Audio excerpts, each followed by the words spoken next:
We've probably all used this company. Go to the place more Kiwis trust to find it. It's TradeMe. And many small businesses seem to love this one. Xero gives businesses the tools to take care of the numbers. Less time on accounting, more on what you love. But their success was anything but guaranteed. There were many points in some cases along the way where it was far from clear that those companies would survive, let alone go on to be the great successes that we celebrate today. Investor Rowan Simpson was there at the beginning of both, and he's written a book to dispel some myths that surround the cult of the startup founder. Well, it's never just about them. I call this the myth of the lone genius. And he questions the current thirst for overseas capital.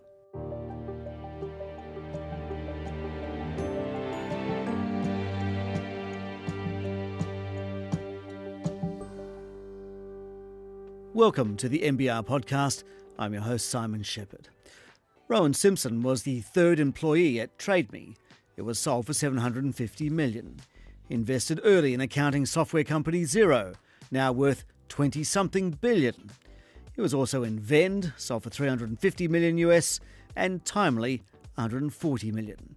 So, Simpson knows a thing about startups and has written a new book called How to Be Wrong, a Crash Course in Startup Success.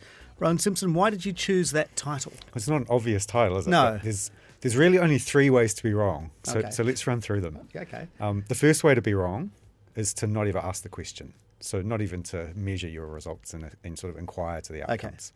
The second way to be wrong is to make an error. Like, we're all human, we have our own biases. So sometimes you have to be aware of the possibility that you might be making a mistake. Yep. And the third way to be wrong is a bit unusual, but it's just to lie, to know that things aren't going the way that you hope, Yeah. but to pretend otherwise. And so you see all three of those quite often in the startup and, in the situations of startups. Yeah. And I thought it would be interesting to explore all those and mostly to understand that if you can just avoid those three ways to be wrong, then you give yourself a chance to be right and you get the sort of outcomes that we're talking Right. about. So. Here's a question then. How often do you think you've been right or wrong? Yeah, great question. I'm wrong way more often than I'm right, for sure. If you ask my kids, they would say probably never right. But, Yeah. but the important thing to understand about that is what you learn, how you adjust to those situations when you are wrong, and a much smarter mindset to that is to assume that you're wrong all the time, and to kind of go in with that mindset, and then be looking for the opportunities to learn and improve from that. So. Okay. Well, let's just look at where you got it right.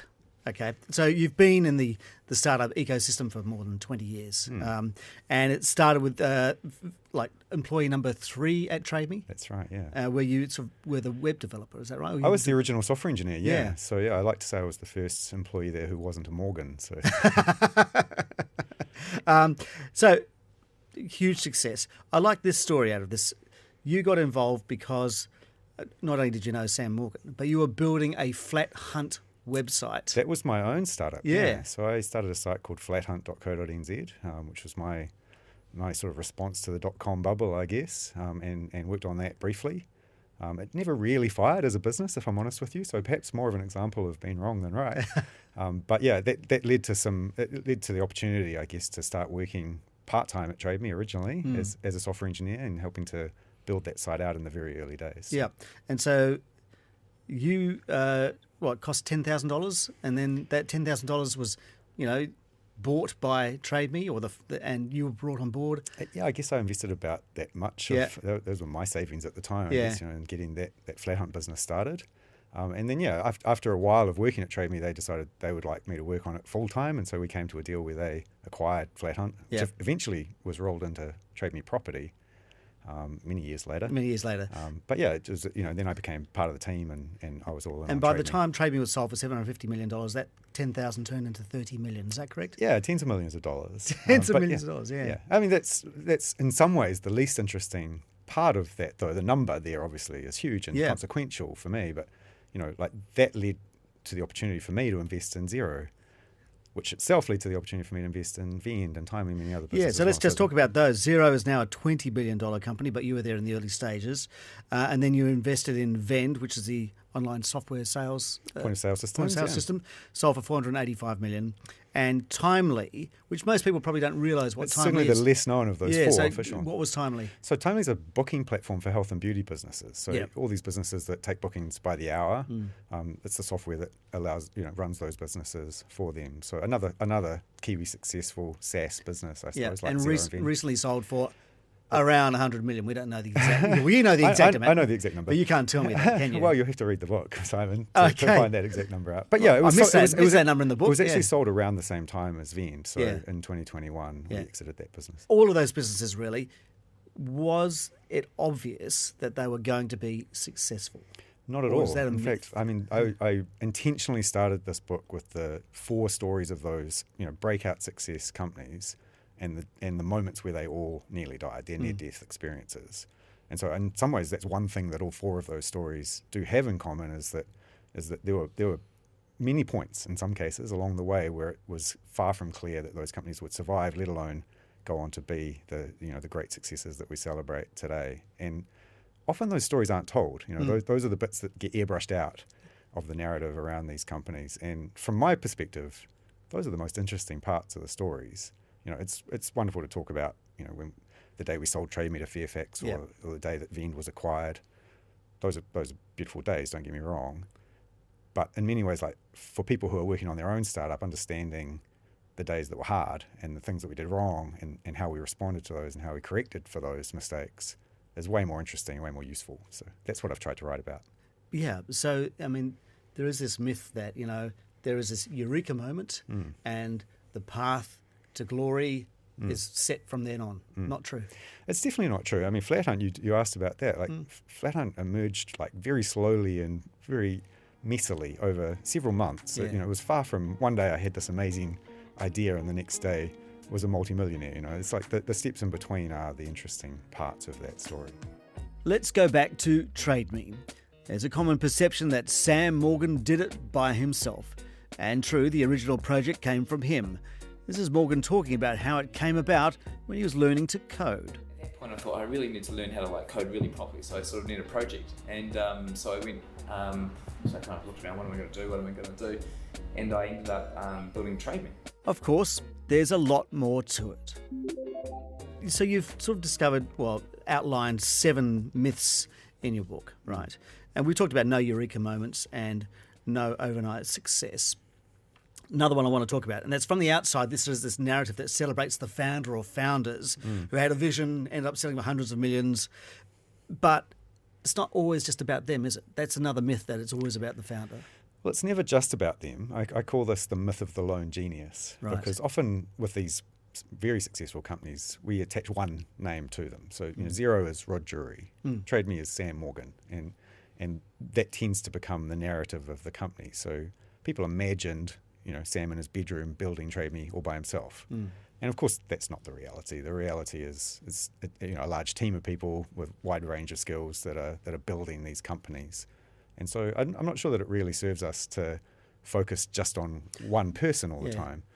So yeah, whenever I hear people sort of falling into the trap of that, lone genius kind of narrative, I always try and consciously look for the other people. So, in the world of business, people often talk about Warren Buffett as the greatest investor in the world, for example.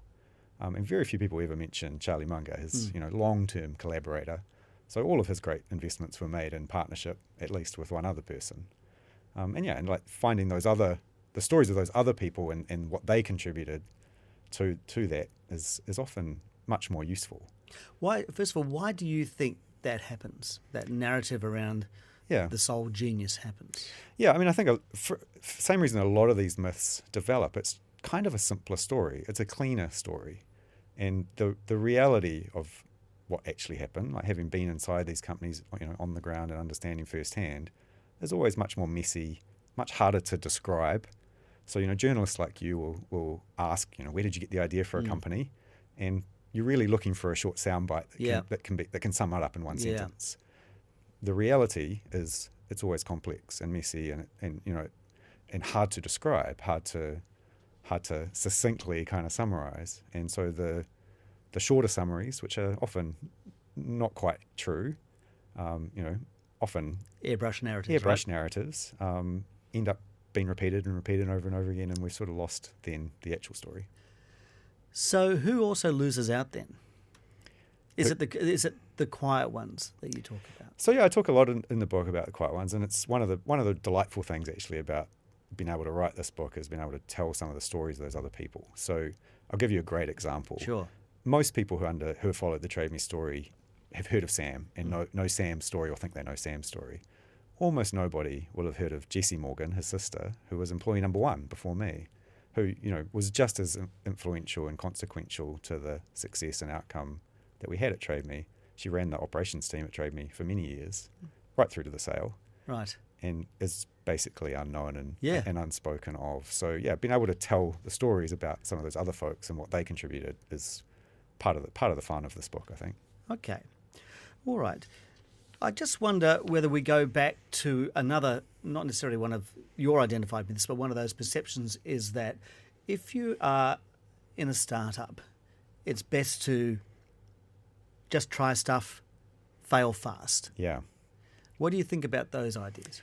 Yeah, I think often the people who promote the idea of failing fast, and it's certainly something that you hear a lot now, people advising founders and young companies will say, you have to fail fast. Often those people have never actually been in the situation where they've failed themselves, because like when that happens, like a failure in a startup is difficult. It's hard. It sucks. And it's not something that I would advise or encourage anybody to try to do. It's much smarter, I think, to flip that around and look for the much tighter small feedback loops, the much less consequential failures that actually teach you something. So when people say, I failed fast, I love to ask them, what did you actually learn? Because often when you really dig into it, people who kind of celebrate failing fast will admit, either indirectly or directly, that they always knew that their idea was never that good, or that they always assumed that it was going to be hard to raise money to fund that idea or whatever. Yeah. And in that case, they haven't really learned anything from that failure. If they knew from the beginning that it was flawed. And so like the idea of just try stuff, that was certainly one of our mantras at TradeMe. I mean, not dissimilar to sort of the move fast and break things that you sometimes hear, the Facebook mantra. Yep. But it was like small things, like try things all the time, little things that will teach us something that we can quickly correct if we get them wrong and learn from. So it's not fail fast as a major company and just move on. It's try small things, incremental, which actually teach you something and make you better, because that's what ultimately leads you to the successful outcome. The idea is not to fail. The idea is to succeed. Yeah. Right? So, and measuring it as well, I think. You believe is important. That's not sexy. No, it's all right. And this is kind of what we were talking about before. Like the actual narratives of these companies is not the glorious moments in the spotlight. It's the long grind. Like really looking at what your numbers are telling you about what's happening and adjusting on that. So this is one of the ways to be wrong, Simon. If you remember the three, it's just paying attention to what the results actually show and being honest about that. Being honest about it. Well, let's go. We've talked about measuring small things and incremental things. Let's go really wide now. And you've been part of the startup ecosystem for a couple of decades. How would you describe it right now? A lot of people talk about the ecosystem, and I don't know if everybody really understands what that means. So let's just take a second to define it. Like sure. The ecosystem in my mind is just the collective noun for startups. Yeah. It's just the sum of all the people who are working on and building these businesses. And then there's another whole part of the ecosystem that gets often most of the attention, which is all the people who are trying to encourage or support or advise or nurture startups. Yeah. So all of the accelerator programs, all the investment funds, all of the shared working spaces. There's a lot of noise in that part of the ecosystem, and I always advise people to try not to be distracted by that and to actually focus on the companies. So let's talk about what I think is the actual ecosystem, which is the companies themselves. Yeah. In many ways, the ecosystem here in New Zealand of startups right now is as good as it's ever been. I think there's a number of great companies that have momentum that people are starting to talk about and hear about in the same way as people started to talk about Xero and Vend and companies like that in the previous generation. So companies like Tracksuit or Halter or OpenStar, for example, have all had good media coverage recently. And there's many, many others. Like to take some examples from the companies that I work with and have invested in, companies like Melodics or Thematic or Sticky Beak. These are companies people have probably never heard of yet. But these companies are building and doing great work and starting to create momentum. And so, it's in a really strong position. And it's worth understanding why, I think. And let's ask that question. Yeah, Tell me why. Yeah, I think it's because what we're starting to see is people who've done their time in companies like Xero or Vend spin out now and start to work on their next venture, and they're bringing all the experience that they gained from those previous companies to their new things. And in some cases, they're bringing capital that they gained from those exits. Yep. So you rattled off all the large numbers that get the headlines, but a lot of that money is then put back into the next wave of ventures, and that's what builds an ecosystem. So let's just name check a couple of those. You talked about Halter. One of the founders of that was ex-Rocket Lab. Correct, yeah. And one of your companies, was it Melodic? Yeah, Melodics. So the founder of that is a guy called Sam Gribben, who was previously the CEO at Serato. The DJ software company. Yeah, and you see this pattern repeated over and over again, where people have worked in one company, gained a lot of experience from that, in some cases gained capital from that, and cycle that into their next venture. And this is my story in the book. The experience and the money that we made from the TradeMe exit were recycled into Xero and into Vend and into other companies. Growth, and more growth. That's what this year is going to be all about. That is, of course, the Prime Minister with his current catch cry, going for growth. Part of that is telling the world to bring their money to New Zealand. But not everyone agrees with the idea that we need foreign capital to grow these Kiwi companies. You've talked about the recycling of capital from people who exit successful companies and then use it to start new ones. But what about foreign capital? What's your experience with that? And do we need more of it? So I think this is another myth that's persisted for a long time, which is Right. that there's a shortage of capital for growth companies in New Zealand. And what I like to ask every time I hear people make that claim is, tell me the best company, the greatest company that you know of in New Zealand who has failed to raise capital. And the answers are always underwhelming. The reality is the great companies have not struggled to raise the capital that they need to grow. The people who most vocally complain about there being a shortage of capital are often the people who are working on the companies that aren't great and are therefore struggling to raise capital. But I'm not sure that the shortage of capital is the core problem in that case. Don't wish it were easier, wish you were better is a famous line. Yeah. In that sense. In terms of the nationality of capital, I think we sometimes get a bit hung up on that. Like the pool of capital globally for these sorts of businesses is enormous, effectively infinite for our purposes here in New Zealand. And the challenge is to be good enough to attract that capital. And if we start to attach nationality to that, I think we sort of miss the point. Like the point is to grow the capital, not to own all of it necessarily. So to give you a very specific example, Vend, when we sold it, I think about 50% of the ownership was New Zealanders at that point. So we talk about Vend as a New Zealand success story, a success from the New Zealand ecosystem. Yep.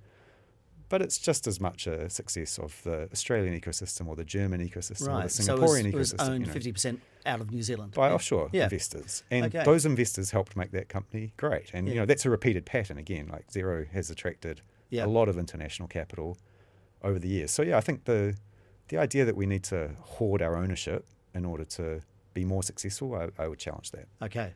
Interesting. Let's go back to being, to this image of the successful founder. All right. Somebody who's in early, exits with a lot of money. We also have this image that they go off to a beautiful Pacific island and put their feet up for the rest of their lives. Does that happen? Which never happens. Never happens. No, I mean, I think that's easily explained too. I think, I've been in these companies and worked on them and experienced the buzz of that. Yeah.